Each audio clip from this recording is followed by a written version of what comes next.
The courtroom was packed. Politicians, media, aides, and a few invited citizens. The air was tight with anticipation. Cameras clicked, phones were out. The entire session was being live-streamed across the country, and the nation was watching. At the center of it all sat Representative Jasmine Crockett, Ken, sharp, and never afraid to speak her mind. She had become a rising star in Congress. But today was different. Today, she was not asking the questions. She was the one being questioned. Chief Justice Arthur Roberts, gray-haired and stiff in his seat, stared down from the bench. He cleared his throat, his voice like steel cutting the silence. This hearing, while informal, must maintain the highest standard of decorum, he said. Representative Crockett's recent legislative behavior, particularly the sponsorship of House Bill 4120, raises serious concerns. In my judgment, she is unfit to represent national interests at this time. The room froze. There was a collective intake of breath, like the oxygen had been sucked out. Phones buzzed. Aides leaned toward their bosses. Journalists typed furiously, their eyes wide. Even the seasoned members of Congress looked startled. Jasmine didn't blink. Her hands were calmly folded on the table in front of her. She sat perfectly still, as if she had been expecting this moment all along. Slowly, she reached for the microphone, adjusted it slightly, and stood. The camera zoomed in. She didn't yell. She didn't rush. Instead, her voice was steady and low, making everyone lean in. With all due respect, Justice Roberts, she began. I find your words deeply troubling, not because they insult me personally, but because they insult the principles of this democracy. A pause. The silence was sharp enough to cut glass. You have used your seat not to ask me questions, but to label me as unfit. You gave no explanation, no legal basis, just a declaration. That is not justice. That is opinion cloaked in power. The room stirred. Even some of her political opponents shifted in their seats. She continued, her eyes locked on Roberts. I have served in Congress for nearly a decade. I have passed bipartisan bills. I've spoken for people whose voices are rarely heard. My ethics record is clean. My campaign funds are transparent. I did not walk into this job for fame or comfort. I came here to work for real people. She took a step forward, her voice still calm.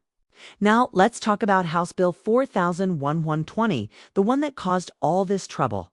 It's a bill to freeze arms deals with foreign governments accused of human rights violations. That's it. That's the bill, and for that I am labeled unfit. The murmurs in the gallery grew louder. But maybe the real reason for that label isn't about the bill itself, she said, narrowing her eyes. Maybe it's about who profits when those arms deals continue. Maybe it's about who feels threatened when a woman like Mia, black woman from Texas, questions that powerful men don't like. Gasps. Even the court clerk looked stunned. Justice Roberts leaned forward, clearly rattled. Representative Crockett, she raised her hand to cut him off. Calm, controlled. No, sir. I've listened. Now it's your turn. Right. I came here today prepared to defend my work. Kate, but I won't defend my right to exist in this space. I've earned that. Okay. And if you think you can silence me with one word, then perhaps, Justice Roberts, it is you who should be questioned about fitness? The room erupted whispers, coughs, shifting seats. Even the stenographer missed a beat. Roberts pressed a button on his desk. This hearing will enter recess for 20 minutes. The gavel slammed, but the cameras kept rolling. As staffers moved papers and people stood to stretch, the microphones still picked up voices. A hot mic caught a whisper from one aide to another. He crossed the line. This will blow up, another murmured. She's trending already. Look, at Twitter. In the back of the room, a young reporter stared at his phone. The video clip of Jasmine's response had just hit the internet, was climbing fast. Outside the courtroom, protesters who had come quietly with signs in Jasmine's support were suddenly roaring.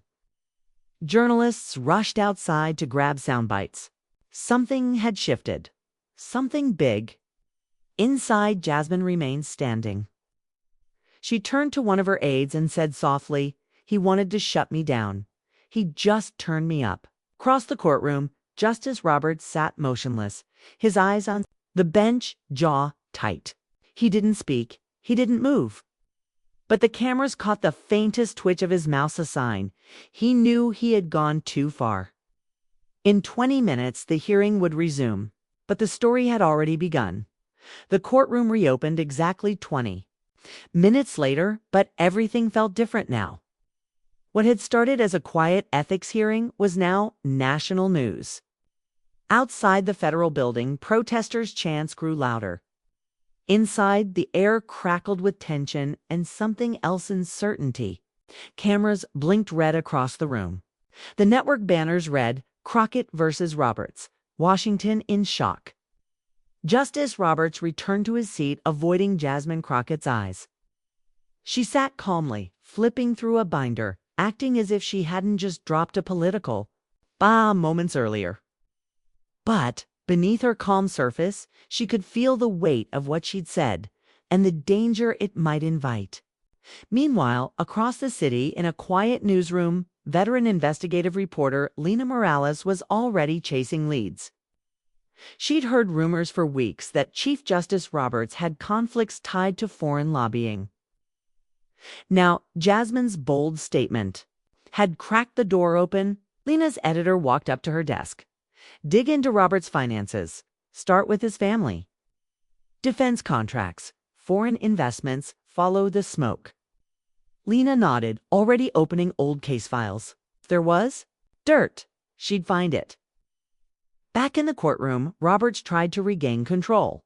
"This hearing is not a forum for political grandstanding," he said stiffly. "We will now return to the matter at hand, House Bill 4120.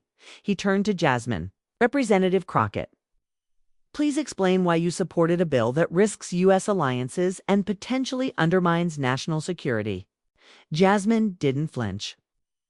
"Because American weapons are being used to bomb civilian homes in a war we claim to oppose," she said plainly. "If we don't freeze those deals, we are not only complicit, we are funding war crimes." Gasps echoed again. Several lawmakers in the room looked visibly shaken. Some nodded, others scribbled frantic notes. Roberts leaned in, frustrated. "You are suggesting the United States is knowingly supporting such actions." "I'm not suggesting," Jasmine said, locking eyes with him. "I'm proving." She reached into her binder and slid a folder across the table. Inside were classified images and redacted cables, leaked documents provided by a source she had protected for months. Photographs of destroyed hospitals. Internal memos from arms dealers citing U.S. diplomatic immunity. It was all there. Roberts scanned the top page, then froze. "You shouldn't have this," he said quietly. "And yet I do," Jasmine replied. "Because the people need to know the truth, even if it embarrasses the powerful." The silence this time was heavier than before, like a building waiting to collapse. As the panel scrambled to respond, Jasmine's aide leaned in and whispered, "You're trending worldwide. Every major network's picked up your clip, even the BBC." Jasmine didn't react. She had no time for media right now. Just then, her phone buzzed. Unknown number. She hesitated, then declined the call. It buzzed again, this time a message. "You're making enemies. Don't make this personal." She turned the screen off, jaw clenched. Across town, Lena Morales received an encrypted email. Inside, financial statements from a shell company linked to Robert's son, millions flowing in from defense lobbying firms. Some tied directly to the foreign country Jasmine's bill targeted. She picked up the phone. "It's real," she said to her editor. "I can connect Roberts to the defense firms lobbying against this bill." Her editor exhaled. "If we run this, it'll shake the court." "You sure it holds? Like concrete," Lena said. "But I need one more source. Someone on the inside." That's when she remembered the name Miles Garrett. a former federal ethics advisor who vanished from public view 2 years ago after resigning without explanation. She began drafting an email. Back in the courtroom, Justice Roberts tapped his gavel. We will adjourn for the day. This matter requires further review. Reporters rushed to the hallway. Cameras flashed. Jasmine was surrounded by microphones. Congresswoman Crockett, do you believe Chief Justice Roberts has a conflict of interest? One shouted. She stopped, turned to the cameras, and said, I believe this nation is long overdue for transparency, and no one, not even a justice, is above that. Then she walked off. Behind the scenes, powerful men were already meeting in quiet rooms. Phone calls were being made, plans being drawn.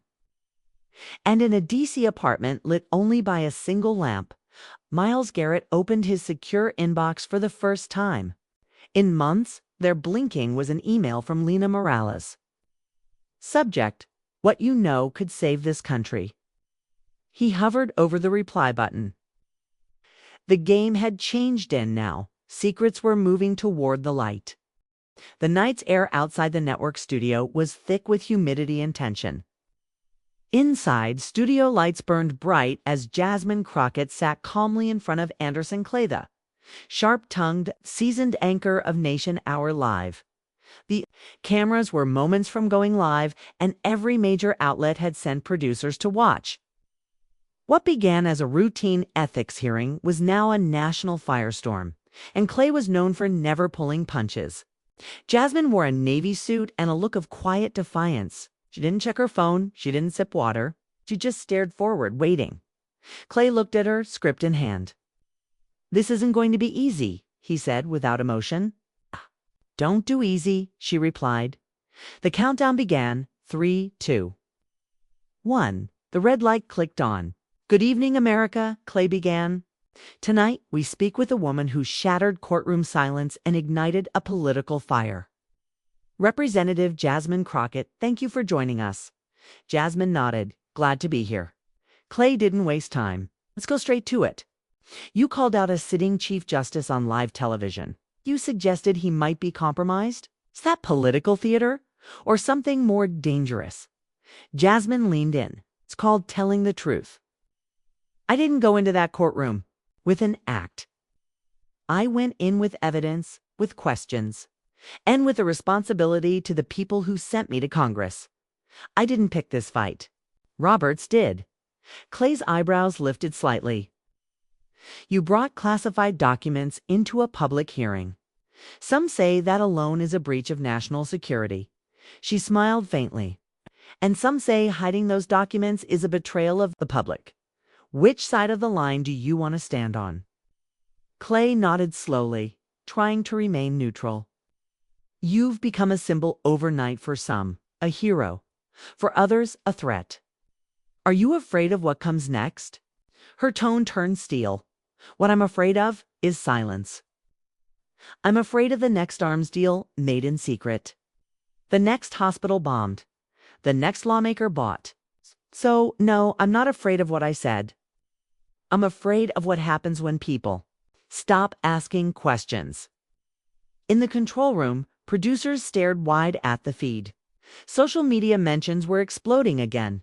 Crockett wasn't backing down. She was pushing harder. Clay flipped the script. Congresswoman, have you received threats since the hearing? There was a long pause. Yes, she said. Anonymous calls. Messages telling me to back off. One said you're stepping on graves. And do you plan to? Jasmine's voice dropped just slightly. I've buried truth long enough. When I worked under Roberts years ago, I won't do it again. Clay straightened in surprise. Wait, worked under Roberts. Jasmine nodded. Interned in his office during my first year in law school. He promised mentorship.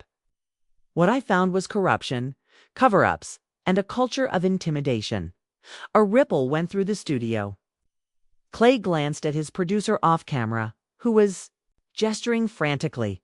Something big was happening. We have breaking news, Clay said, holding an earpiece. An investigative report has just dropped from the District Sentinel. It links Justice Roberts' son, Aidan Roberts, to Orion. Dynamics, a defense contractor involved in lobbying against your foreign policy bill. Millions in private shares. The camera cut to Jasmine. She sat silent for a beat, then spoke slowly. Now the question is, was I called unfit, or was I just inconvenient? The screen split.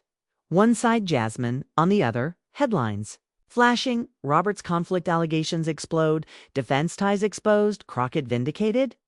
Clay turned to the camera. This story is not over. May just be beginning. Backstage, Jasmine's aide handed her a phone.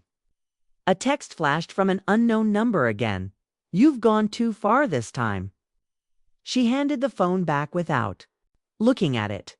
That same moment, in a parking garage downtown, Lena Morales waited in the shadows. A black sedan pulled up. The door opened. A tall man in a hoodie stepped out. Miles Garrett. Lena stepped forward, recorder in hand.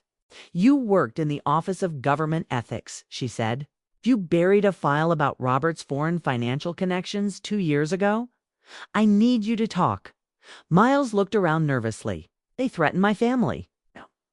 Country's being threatened, Lena replied. You can end this.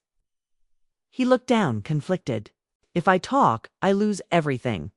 She lowered her voice. If you don't, the truth stays buried with you. Miles paused, then reached into his coat and pulled out a flash drive. Everything you need is here. Lena nodded.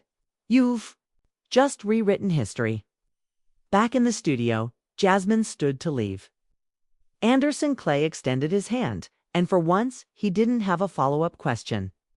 As she stepped into the night, sirens screamed in the distance. Protesters were outside again, this time louder. Some held signs with her name, others with Roberts. Lines were being drawn, and in a dark building across town, Roberts sat alone at his desk, eyes on the television. He looked tired. He looked cornered, and the walls were starting to crack. Rain streaked down the windows of Lena Morel's apartment as she stared at the flash drive Miles had handed her. Her hands trembled not from fear, but from the weight of what she now held. Dozens of confidential memos, financial records, and internal ethics complaints sat inside. The documents outlined a years-long cover-up. Shell corporations, undeclared stock holdings, and foreign payments linked directly to Chief Justice Arthur Roberts' family. She picked up her phone and called her editor. I have it all. She whispered, it's bigger than we thought. Robert's son holds executive power in Orion Dynamics, and they've funneled money through DC nonprofits for nearly 6 years. Her editor didn't hesitate. If we go live at 7 a.m., I want the full breakdown. Make it clean, make it legal, and back up everything. Lena nodded. This story will burn DC to the ground. Meanwhile, on Capitol Hill, Jasmine Crockett was in a closed-door briefing with 2 senior intelligence officials. The White House had sent them. Their tone was polite but cold. You've crossed a diplomatic line, said one, a tall man with an NSA badge. House Bill 4120 has already triggered backlash from 2 allied governments. Jasmine didn't flinch. If our allies are angry because we refuse to fund civilian deaths, then maybe they were never allies to begin with. The other official, a woman in a gray blazer, leaned forward. This isn't just about ethics anymore. It's about international stability. We're asking off the record for you to pause the bill, at least until tensions.com. Jasmine narrowed her eyes. And who benefits from this pause? Neither official answered. They stood and left without another word. As the door closed, Jasmine looked at her aide. They're scared. They should be, her aide replied. That night, protests intensified outside the federal courthouse. Signs read, unfit to judge. Crockett is the future. And expose the court. National Guard units were on standby, though the crowd remained peaceful, angry, but orderly. Inside his private chambers, Roberts paced. His hands shook. He had watched the Clay interview twice and read Lena Morel's leaked story 3 times. The documents were real. The connections were exposed. And the phone calls weren't stopping. One call came from a longtime political ally. "You need to step down before this reaches a vote." Another was worse. "They're pulling records." They find the 2017 trip to Istanbul. He hung up. Roberts poured a glass of whiskey and sat, his eyes fixed on the sealed file marked Crockett Internship. Internal notes. It kept it buried for years. Contained a formal complaint Jasmine had filed as a student intern accusing his staff of tampering with legal reports and shredding whistleblower testimony. The file had been stamped resolved with no action, but Jasmine never forgot. In the early hours of morning, Jasmine held a press conference on the Capitol steps. The rain had stopped, but the clouds hung low and heavy. Reporters flooded the plaza, lights blazing. She stepped up to the podium. "I've been warned, threatened, urged to back down. I've been called unfit, emotional, dangerous," she began. "But I didn't run for office to win the favor of the powerful. I came here to speak for the powerless." She held up a redacted ethics file. "This was filed over 10 years ago. I was a law student, a nobody. I told the truth and was ignored. I won't be ignored again." Flashes exploded as cameras clicked wildly. She looked directly into the lens. Justice Roberts is no longer just a judge. He is a symbol of a system that protects itself. But symbols can be shattered, and systems can be rebuilt. The crowd burst into applause. Even veteran reporters looked shaken. Crosstown, Roberts watched in silence. A press secretary knocked on his door. "Sir, we have a situation. The Judiciary Committee has scheduled a special hearing. They're calling for your recusal." Roberts didn't answer. He walked to the window, watching rain return to the city like a warning. At that same moment, Lena Morales uploaded the full data archive. The site crashed within minutes from traffic. Major outlets picked it up instantly. Roberts' financial ties confirmed. Crockett's allegations proven. Washington in meltdown. That evening, Jasmine's phone buzzed. A new message. "You've made history. Now survive it." She stared at it for a long time, then deleted it. The wheels of justice were turning now, but not on Roberts' terms. And the courtroom that once tried to silence her was now the stage for his fall. News spread like wildfire across the globe. Jasmine Crockett's face was everywhere, on televisions in airport lounges, phones in coffee shops, and projectors in foreign embassies. Her name was now more than a political headline. It was a warning. In London, a BBC anchor introduced the segment with urgency. Tonight, in Washington, D.C., a political reckoning. A sitting U.S. Supreme Court justice faces calls for resignation following explosive revelations. At the center, Representative Jasmine Crockett. On Al Jazeera, the report was sharper. Justice Roberts, long considered a pillar of American integrity, is now linked to a foreign weapons contractor. The United States finds itself exposed. One congresswoman has triggered a storm that could shake global alliances. Oval Office, President Anthony Weller watched silently as intelligence officials updated him. The foreign government in question is preparing formal diplomatic protests. They're demanding clarification on House Bill 4120. Our embassy has reported threats of economic retaliation. President Weller rubbed his temples. "What's our move? We advise quieting the bill? Temporarily ask Crockett to hold." The president sighed. "She won't. Not now." He turned to his chief of staff. "Get me the speaker.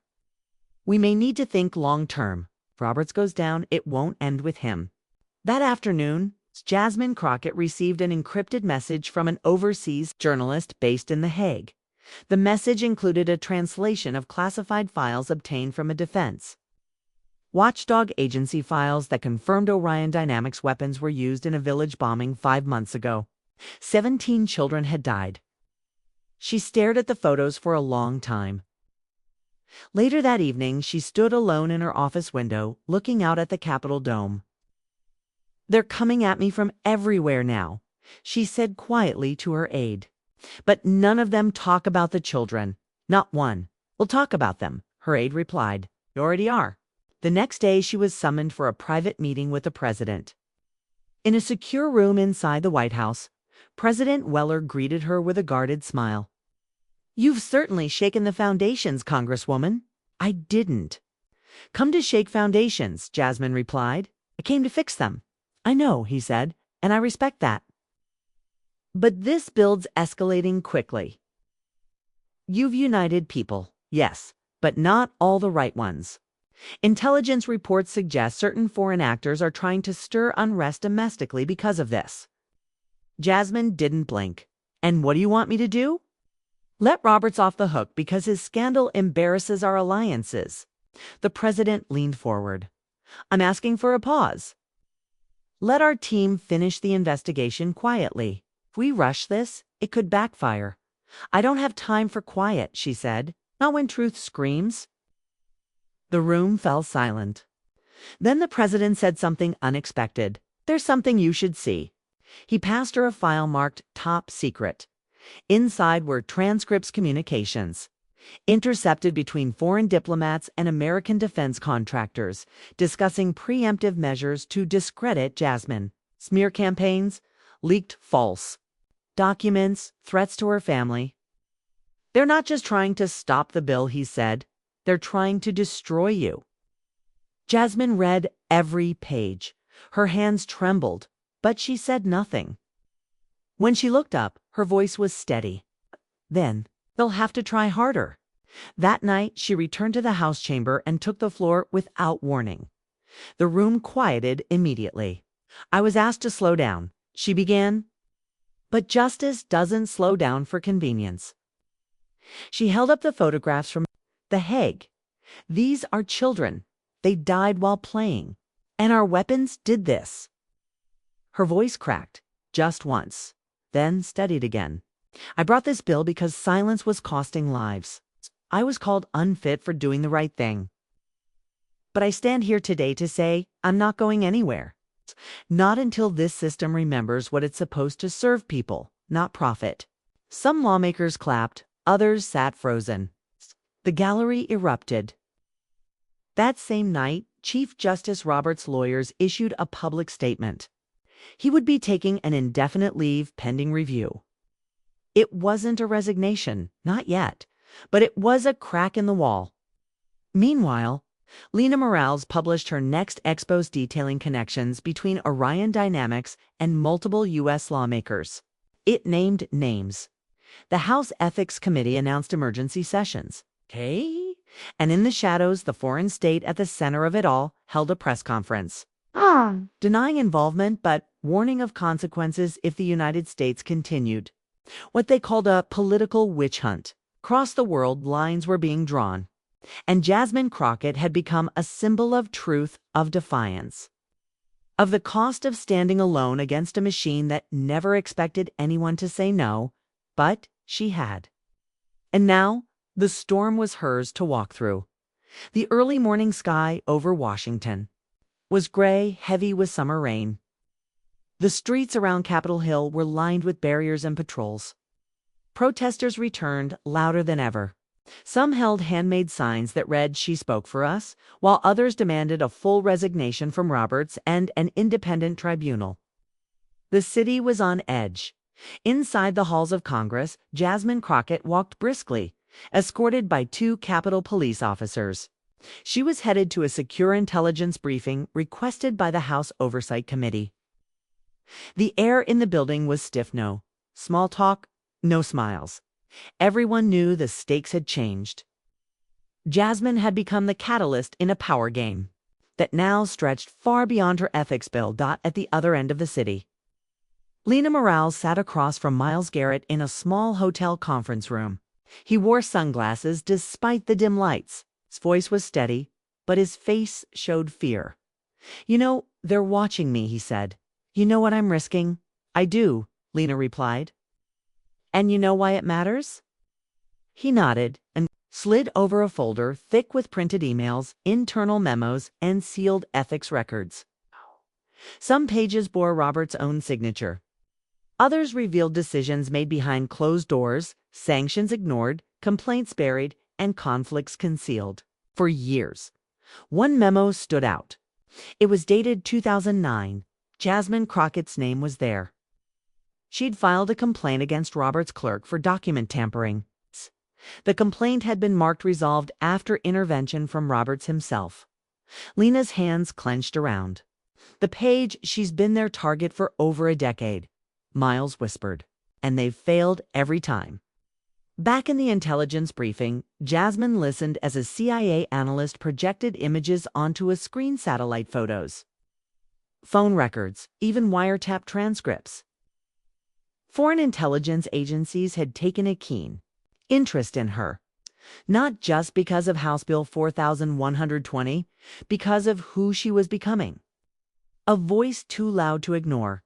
"They've labeled you a destabilizing asset," the analyst said, which, in some circles, is not far from enemy. Jasmine leaned back in her chair. "I'm not afraid of labels." The aide beside her passed her a tablet.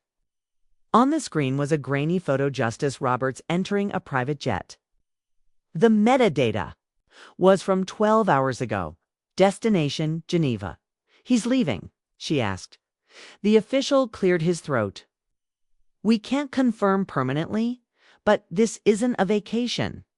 Jasmine sat in silence, her jaw tightening. "Why Geneva?" she asked. "No extradition treaties. And some of the offshore accounts tied to his son were registered there." It made sense now. Roberts wasn't just retreating. He was preparing to disappear. Later that day, she stepped into the House chamber. The lights felt hotter than usual. Cameras were locked onto her. Reporters whispered from the press gallery. Members of Congress lined the benches, watching her every move. Speaker Graves banged the gavel. "Congresswoman Crockett, the floor recognizes you." Jasmine stood slowly, breathing in once, then speaking in a quiet, even tone. "We are facing a test, not of law, but of will. Not of evidence, but of courage." I paused. For years, the most powerful among us have hidden behind process, behind decorum. They have called exposure reckless and silence mature. But I ask you, what has silence bought us? The chamber remained still. She continued. "I was told I had a bright future if I stayed quiet. That the system rewards patience. But I didn't come here to be rewarded. I came here because I still believe in something greater than fear." Then she pulled from her folder the 2009 complaint. "I was 24 when I first stood up against injustice in this building. I didn't have power, I had only truth. And that truth was buried to protect a man who is now running from his own record." A murmur swept through the chamber. Jasmine looked up. "We cannot move forward without holding those responsible accountable. That includes Roberts. That includes every name in Lena Morales' report. I demand a full independent investigation, and I will not rest until every thread of corruption is pulled loose." As she returned to her seat, the gallery stood and applauded. It wasn't protocol, but the moment no longer followed rules. That night, as a storm finally broke over D.C., Lena Morales filed her next report. The Jasmine Files. How one woman's voice uncovered a decade of judicial compromise. At the end of her story was a photographed Jasmine standing in the rain outside the Capitol, hand raised toward the crowd. No umbrella. No protection, just defiance. In Geneva, Robert sat in a dark hotel room, the TV on mute. He watched his own name crawl across the ticker. Formal ethics tribunal scheduled. His fingers tapped nervously against a half-filled glass. The phone on his table buzzed once. A message from an unknown number. "She's not backing down. And neither are we." Robert stared at it. For the first time in his career, he had no control over what came next. And for the first time, Jasmine Crockett was exactly where she belonged, the center of history, with nothing left to lose. Asterisk, the sun broke over Washington, D.C. with a strange stillness, as if the city itself was holding its breath. By noon, every major network had taken over regular programming. The announcement was imminent. For days, whispers of resignation had hung in the air, but no one dared say it aloud. Not until now. Inside the Capitol, Jasmine Crockett stood before the Judiciary Oversight Committee not as a target, not as a witness, but as the driving force behind a national reckoning. The room was at capacity.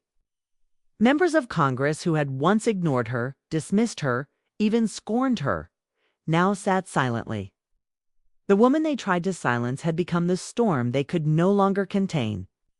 An aide handed her a folder marked Final Disclosure, Roberts' Assets. She opened it slowly. Inside were bank statements, offshore transfers, and private communications more damning than anyone expected. They didn't just prove corruption, they proved betrayal.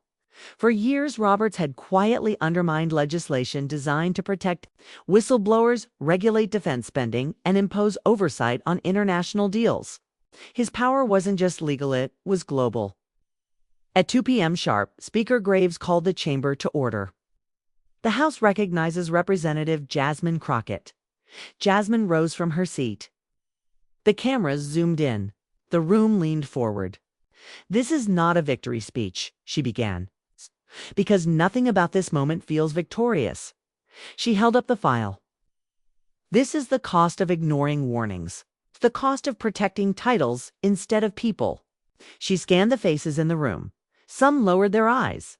We speak of justice as if it's a symbol, a robe, a gavel.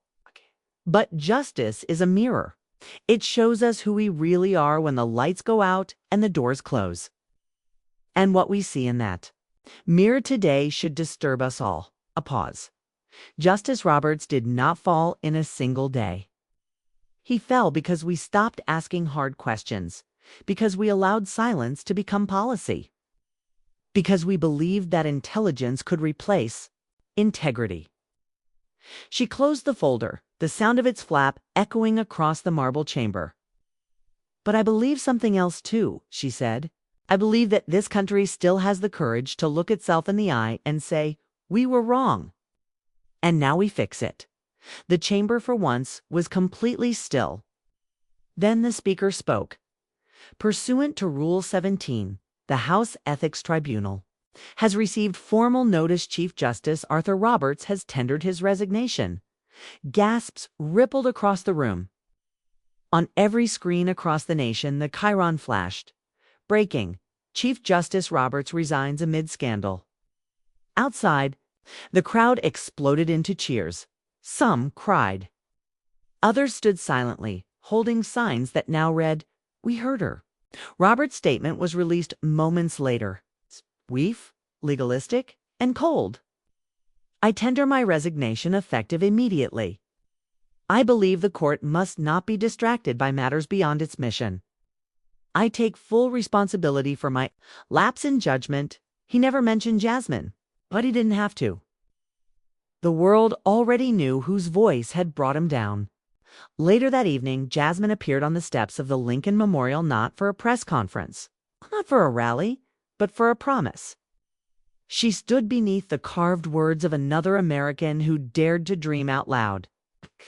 "My work isn't over," she told the gathered crowd. Because this wasn't just about one man. It's about the system that protected him, the silence that shielded him, and the people who were told to wait, to be patient, to stay quiet. She looked out at the thousands of faces watching her. "I won't be quiet. Not now, not ever again." The crowd roared. Across the world, reactions poured in. Some foreign leaders praised the courage of the investigation. Others, exposed by the same weapons, deals, condemned it as political instability. But none could deny the impact. Anderson Clay, now one of her most vocal supporters, closed his show that night with a rare note of admiration. Jasmine Crockett did not rise through deals or donations. She rose through truth. And tonight, Washington feels different. In Geneva, Arthur Roberts walked alone along the edge of Lake Lehman, a scarf pulled tight around his neck. His phone had stopped ringing, his influence gone. No more courtrooms, no more cameras, just the echo of his own silence. Back in D.C., Jasmine sat alone in her office. Her team had gone home. The building was quiet. She looked out at the night. Skyline and thought of the first time she stood in this room, just a freshman congresswoman from Texas, told to wait her turn. She smiled faintly. Then she stood, grabbed her coat, and walked out into the night, not as a symbol, not as a story, but as a warning that the truth once spoken cannot be unsaid, and that one voice, if it refuses to back down, can silence an empire.